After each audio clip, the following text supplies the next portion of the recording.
Assalamualaikum warahmatullahi wabarakatuh. Selamat pagi teman-teman. Bagaimana kabarnya hari ini? Semoga kita selalu diberi kesehatan, kenikmatan, utamanya nikmat iman, Islam dan juga kesehatan oleh Allah Subhanahu wa taala. Sehingga kita dapat melaksanakan rutinitas kita di kala musim pandemi, yakni perkuliahan secara daring.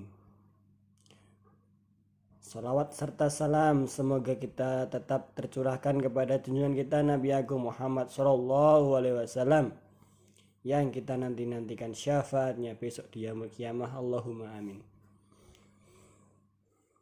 Bapak dosen yang saya hormati dan juga teman-teman yang saya sayangi, perkenankan kami dari kelompok 1 yang beranggotakan saya Muhammad Fatoni dan Mar'atul Hidayati Rifki serta Muhammad Fahrul Afidin dari kelompok 1 mata kuliah Manajemen Pemasaran Pendidikan.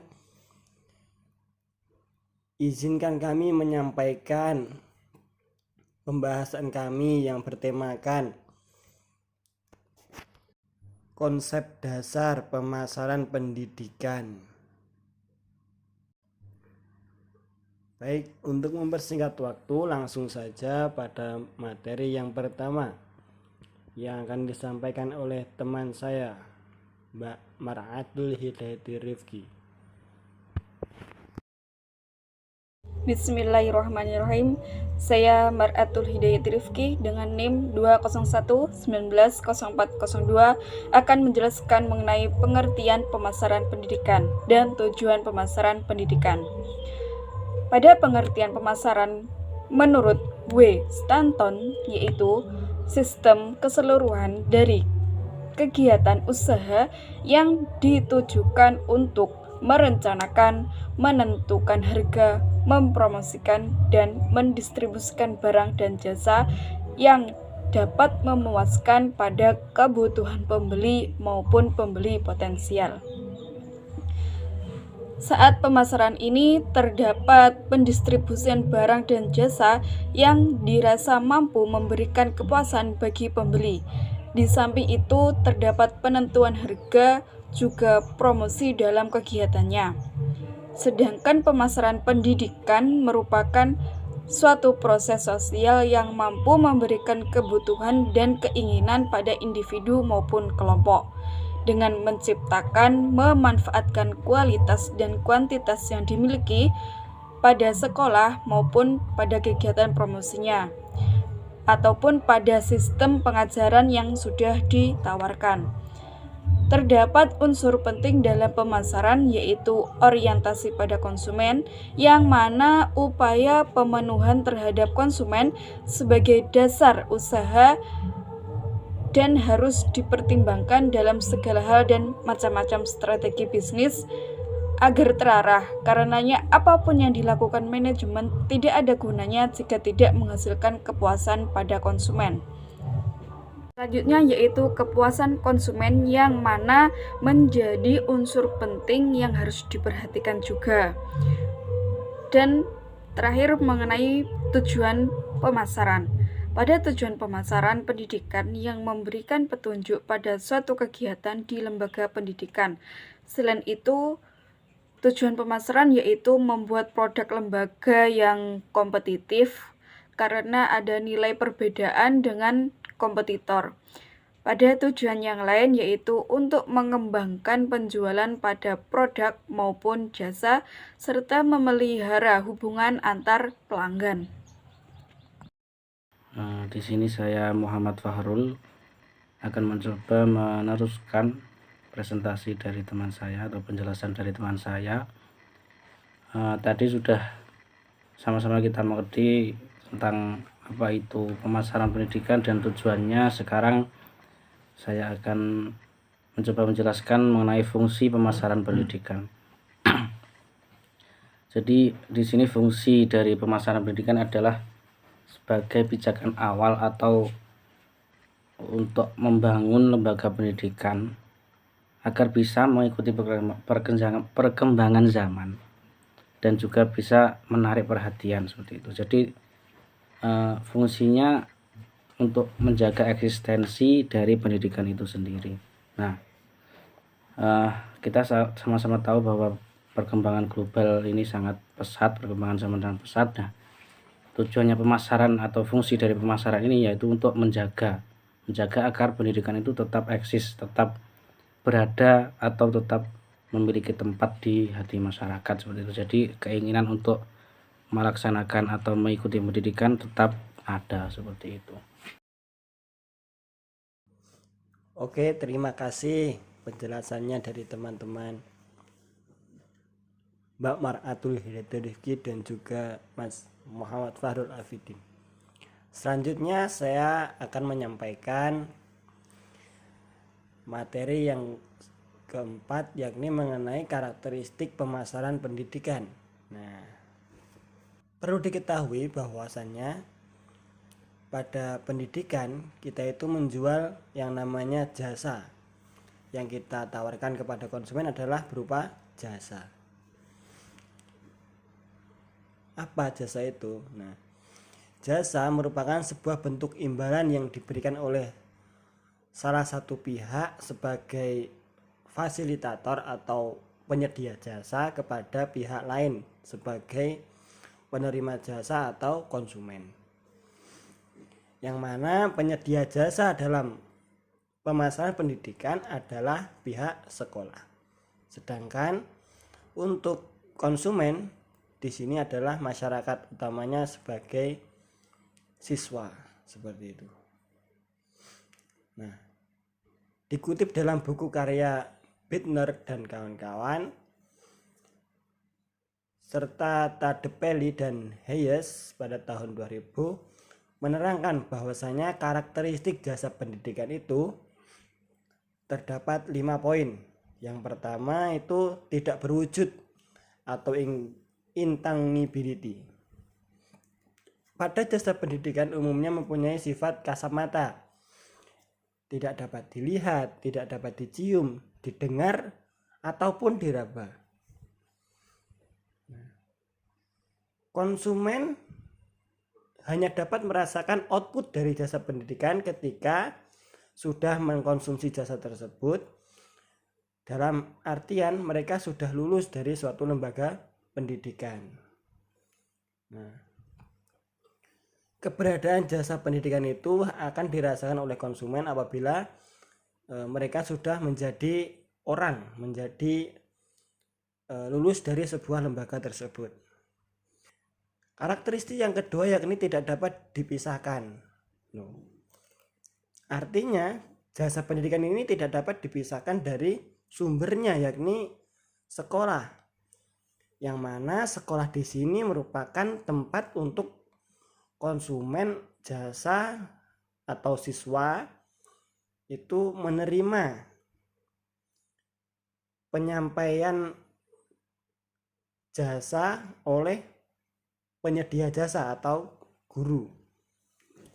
Nah, kedua belah pihak tersebut berinteraksi secara searah dan serempak.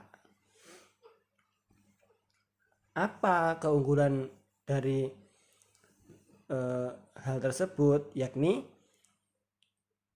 penyedia jasa atau sekolah bisa menggunakan strategi bekerja dalam kelompok lebih besar, lebih cepat, serta melatih penyedia jasa untuk membina kepercayaan konsumen jasa pendidikan tersebut. Yang ketiga yakni beraneka ragam atau variability. Nah,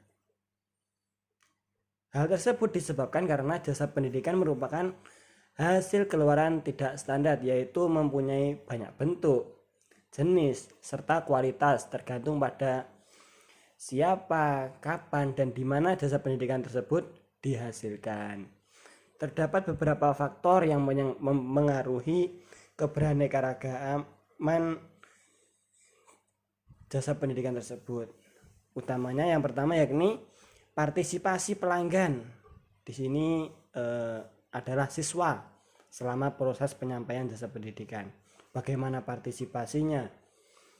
Apakah aktif ataukah pasif, seperti itu. Yang kedua, motivasi dari pihak gurunya. Seperti apa pesan moral yang disampaikan sebagai penyedia jasa untuk melayani pelanggan jasa pendidikan.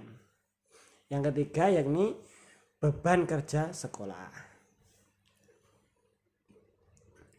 Oke, karakteristik yang keempat yakni jasa pendidikan ini tidak tahan lama. Artinya jasa pendidikan ini tidak dapat dimasukkan ataupun disimpan dalam gudang serta dijadikan sebagai persediaan. Nah, sifat tidak dapat disimpan ini dapat dijelaskan dengan kondisi guru yang sangat banyak, kebanyakan guru, sedangkan permintaan jasa pendidikan waktu kegiatan belajar yang padat dibandingkan dengan permintaan jasa pendidikan yang merata di setiap harinya di sekolah. Poin yang kelima yakni ownership ataupun kepemilikan. Nah, pada karakteristik ini yang paling adalah sebuah hal yang paling menantang. Siswa sebagai konsumen itu biasanya kan membayar biaya jasa pendidikan itu di muka. Nah, pada awalnya mereka tidak mendapatkan apa-apa, tidak mendapatkan kepemilikan investasi apapun. Nah, di samping itu kan siswa dapat berhak menerima fasilitas-fasilitas yang diberikan oleh sekolah sebagai bentuk imbal balik sekolah atas bayar yang diberikan oleh siswa tadi. Salah satunya adalah berupa kartu perpustakaan, yang mana dengan kartu tersebut siswa dapat mengakses perpustakaan ketika menunjukkan kartu tersebut. Nah, peran sekolah dalam pemasar jasa pendidikan hendaknya memenuhi beberapa syarat sebagai berikut. Yang pertama, sekolah sebagai pemasar jasa pendidikan harus berusaha menjadikan jasa yang tidak terwujud tadi, yang tidak berwujud tadi menjadi berwujud. Contohnya, memunculkan fasilitas-fasilitas, utamanya gambar lokasi sekolah, perpustakaan, menunjukkan di mana letak kantin, UKS, dan laboratorium, seperti itu. Yang kedua, sekolah sebagai pemasar jasa pendidikan harus memperluas jaringan. Nah, membuat paket pembelajaran jarak jauh atau sistem pembelajaran online sehingga siswa dan guru tidak perlu datang ke tempat yang sama dalam waktu yang bersamaan. Ini sangat cocok untuk diterapkan di kala pandemi seperti saat ini. Yang ketiga, pemasar ataupun sekolah harus memberikan tanda pada kualitas pendidikan. Tujuannya untuk apa? Untuk semakin memikat konsumen untuk membeli jasa pendidikannya. Yang keempat, harus menyediakan peluang kepemilikan seperti ketika biaya pendidikan naik, siswa perlu mengidentifikasi investasi pendidikan yang pernah diterimanya seperti partisipasi pada pertandingan olahraga dan sebagainya. Jadi ketika biaya pendidikan itu naik, sekolah juga harus memberikan jaminan apa yang didapatkan oleh siswa tersebut ke depannya. Yang selanjutnya yakni bagaimana sih kedudukan pemasaran pendidikan itu dalam sebuah lembaga pendidikan? Apakah sangat penting, sangat urgent, atau bahkan sangat fatal? Nah, perlu diketahui bahwasanya aktivitas pemasar jasa pendidikan bukan merupakan kegiatan bisnis yang bertujuan agar sekolah memperoleh siswa, akan tetapi merupakan sebuah bentuk tanggung jawab sekolah kepada masyarakat luas tentang tanggung jawab jasa pendidikan yang telah diberikan. Seperti yang telah dijelaskan oleh Mas Fahrul tadi, bahwasanya arus globalisasi saat ini sangat berkembang, sangat pesat. Apabila kita tidak menjamin, tidak meningkatkan mutu kualitas jasa yang kita miliki, kita akan kalah saing dengan sekolah-sekolah lain, sekolah-sekolah negeri, sekolah-sekolah favorit seperti itu. Jadi di sini kedudukan pemasaran pendidikan ini sangat penting dalam sebuah lembaga pendidikan. Mengapa tidak? Karena apabila kita lengah sedikit saja, kita tidak akan berkembang, bahkan kita kehilangan banyak pelanggan. Apabila kita sudah tidak memperoleh pelanggan, dalam artian siswa di sini, lama-lama sekolah kita akan ditutup, jasa kita tidak diterima oleh masyarakat. Seperti itu teman-teman. Ya mungkin hanya itu pembahasan dari kelompok kami. Apabila ada yang perlu ditanyakan, ada yang kurang jelas, mari kita diskusikan bersama dalam forum diskusi pagi hari ini. Sekian dan terima kasih. Wassalamualaikum warahmatullahi wabarakatuh.